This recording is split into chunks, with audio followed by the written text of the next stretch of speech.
Ich grüße euch. Heute mit einem Video, von dem ich selber gar nicht weiß, wie es enden wird, denn dieser Auftrag bringt einige Emotionen mit. Denn ich sollte hier diesen schönen Griff, der EvoFlex von Electrum Sabers, den sollte ich reparieren.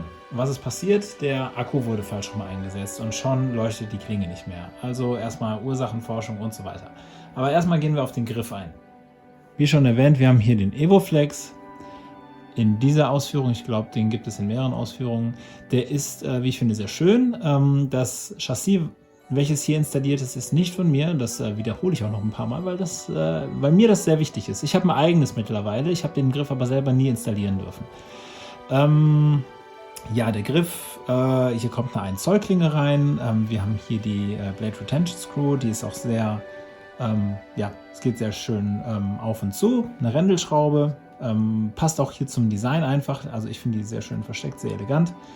Wir sehen hier wieder viele Anhaltspunkte vom Graflex, hier diese Pins, die Bunny Ears, alles so ein bisschen anders, aber doch ähnlich.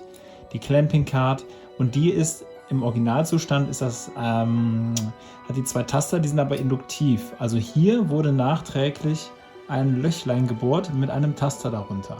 In meinem Chassis habe ich das auch gemacht, aber ich habe 2 darunter gebracht. Hier ist leider nur noch 1. Also aus einem eigentlichen 2-Button-Griff wurde ein 1-Button-Griff gemacht. Kein Beinbruch, aber ja, kann man besser halt machen. Ne? Da ist einfach Optimierungspotenzial.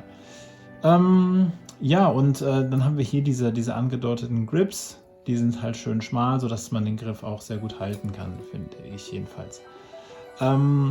Ja, ein sehr schöner Griff und ein interessanter Auftrag. Denn für mich heißt es dann erstmal, wenn ich so einen Griff kriege, wo liegt der Fehler? Also, erstmal versuche ich natürlich auch das Fehlerbild zu produzieren. Ich mache den Griff an.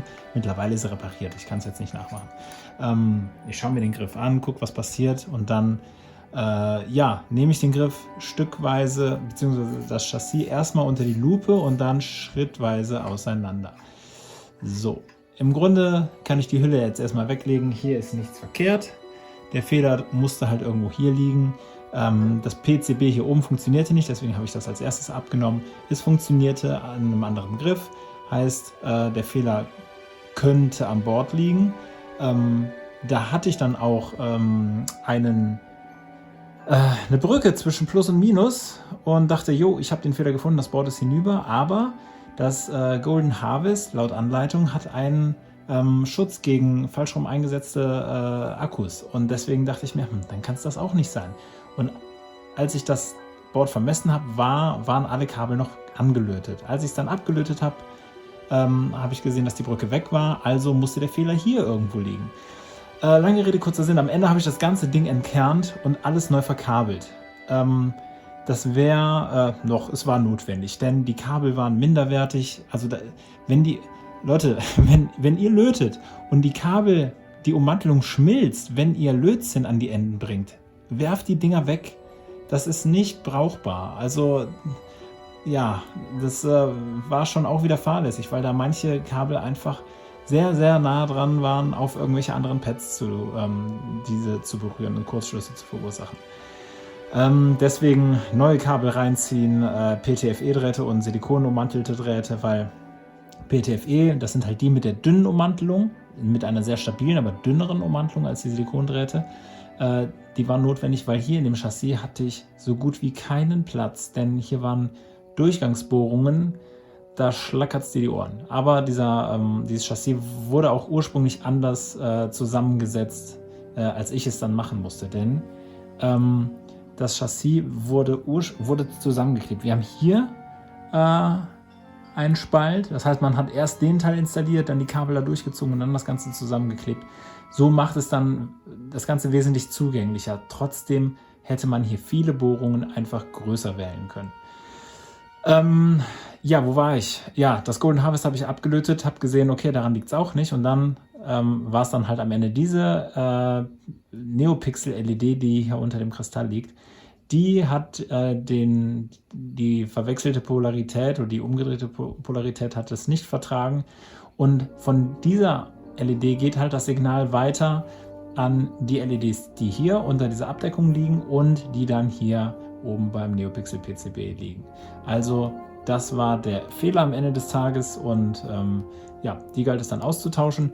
Den Speaker auch, weil der ursprüngliche Speaker, der war hier so feste verklebt, das hat halt alles auseinandergerissen, als ich den rausnehmen wollte. Keine Chance, da heil ranzukommen. Ja, also zum Chassis selber einfach mal. Okay, wir haben hier einen Kristall drin. Ist jetzt nichts super, super Schönes, aber der Kristall, so wie er im Griff sitzt, also das ist kein Standalone-Chassis. Das legt man nicht neben den Griff und himmelt das an, nur weil ein Kristall ist. Nein, hier kommen die Stärken schon ins Spiel. Wenn das Chassis im Griff ist, dann sieht man den Kristall hier durch diesen Grill und auch hier oben durch das Lochblech. Hier die LEDs, die hinter dieser hinter dieser Ummantelung liegen. Also von daher, wie das am Ende aussieht, toll. Für den Installateur selber ist dieses Chassis, ja, hat viel Verbesserungspotenzial. Einfach größere Bohrungen, größere Durchgangsbohrungen, mehr Platz, dünnere Wandstärken, nicht riskieren, weil das ist absolut möglich. Und dann kommt man da nicht irgendwie in Probleme.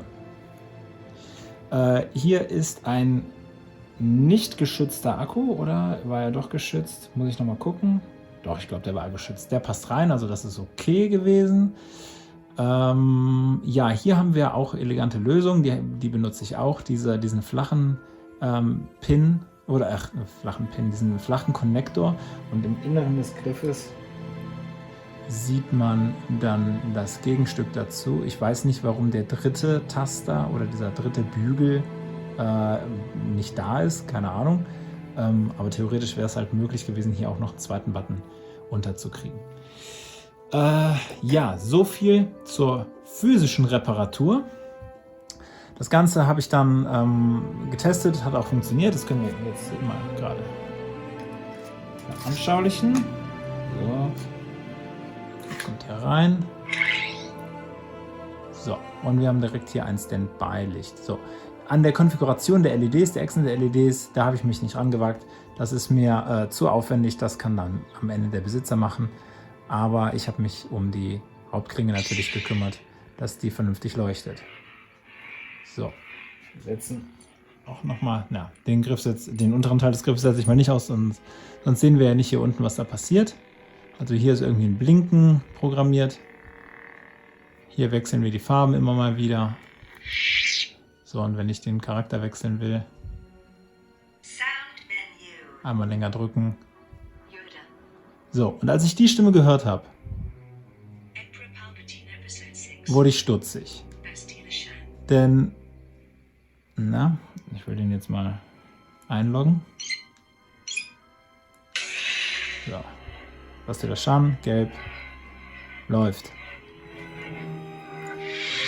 So, nein, also physisch funktioniert das Ding jetzt. Auf die Daten kommen wir gleich, auf die Config. Denn da beginnt bei mir ein bisschen die Emotionalität. So, einmal noch weil den Griff will ich auch noch zu Ende vorstellen. So.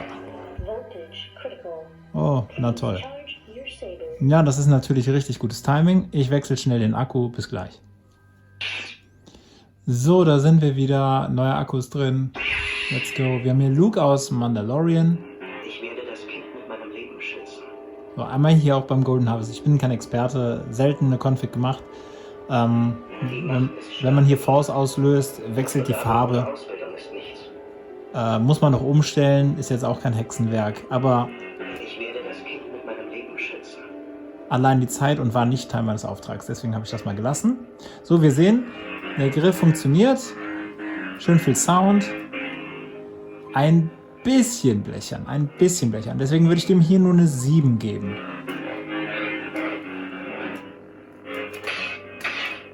Aber der hält sich sehr geil, weil der eben so einen recht kleinen Durchmesser hat. Und ja, sieht auch super aus. Also von daher sehr schöner Griff. Gar kein Fehler in irgendeiner Sammlung. Hier auch das mit dieser Schraube finde ich so toll, weil man braucht ja keinen Inbusschlüssel oder sowas, um das Ding zu lösen. Du hast hier alles. Du brauchst nicht noch Werkzeug. Das finde ich sehr, sehr schön. So, und jetzt kommen wir zu dem Teil. Ich hatte eben diese Stimme angesprochen beim Fontwechsel und das hat mich stutzig gemacht, denn diese Stimme kenne ich. Die habe ich einmal erstellt für jemanden, der nicht immer wollte, dass der jeweilige Held sich selbst vorstellt oder ein anderer Held denjenigen, sondern der Kunde wollte, dass ich eine KI-Stimme praktisch den Charakter vorstellen lasse. Und dann dachte ich, das kann ja wohl nicht sein. Also ich hatte diesen Griff nie, aber ich habe diese Dateien, die Sounddateien erstellt. Und dann, als ich auf die SD-Karte geguckt habe, sah ich 1:1 meine Installation und vor allem meine deutschen Sprüche, dieses Sprachpaket, was ich gemacht habe. Diese 400 bis 500 Sprüche, die ich aufgenommen habe, mir die Mühe gemacht habe, die zurechtzuschneiden und so weiter und so fort. Die waren 1:1 da drauf, einmal dieses Sprachpaket und die Konfiguration, die ich für jemand anderen gemacht habe, für einen anderen Griff, die war 1:1 da drauf. Also, von Piraterie ist da draußen, da müssen wir uns nichts vormachen. Aber die Konfiguration wirklich alle Einstellungen waren 1:1 identisch. Die Lautstärke, wie der Style aussieht, ob Swing-On an war und der Schwellenwert, alles. Also das war eine 1:1 Kopie und wurde auch garantiert, also der Griff ging über mindestens 2 Ecken, aber sowas wird ja in Rechnung gestellt, die Konfiguration. Das mache ich ja auch, aber ich mache sie auch. Ich mache das selber. Ich mache keine billige Kopie von irgendjemandem. Klar habe ich ähnliche Konfigurationen für andere Kunden schon, aber am Ende sind die alle individuell. Da kopiere ich nichts billig. Also, und vor allem nicht von jemand anderem, von einem anderen Installateur. Und das fand ich nicht witzig, weil das macht man, also unsere Nische ist so klein und wir kennen uns und ich weiß auch, wer das war. Und das macht man einfach nicht. Also das geht schon, das geht ein paar Schritte zu weit, finde ich nicht schön. Interessant war es für mich, dass es sowas jetzt auch gibt und mich betroffen hat, aber ich fand das traurig. Wie dem auch sei. Am Ende funktioniert jetzt der Griff, ich bin froh, mein Kunde wird froh sein und das ist die Hauptsache. Nochmal kurz zusammengefasst, wir hatten also einen defekten Griff durch einen falsch eingesetzten Akku. Das Golden Harvest hat zum Glück überlebt, aber eine Accent-LED nicht. Die musste dann halt ersetzt werden.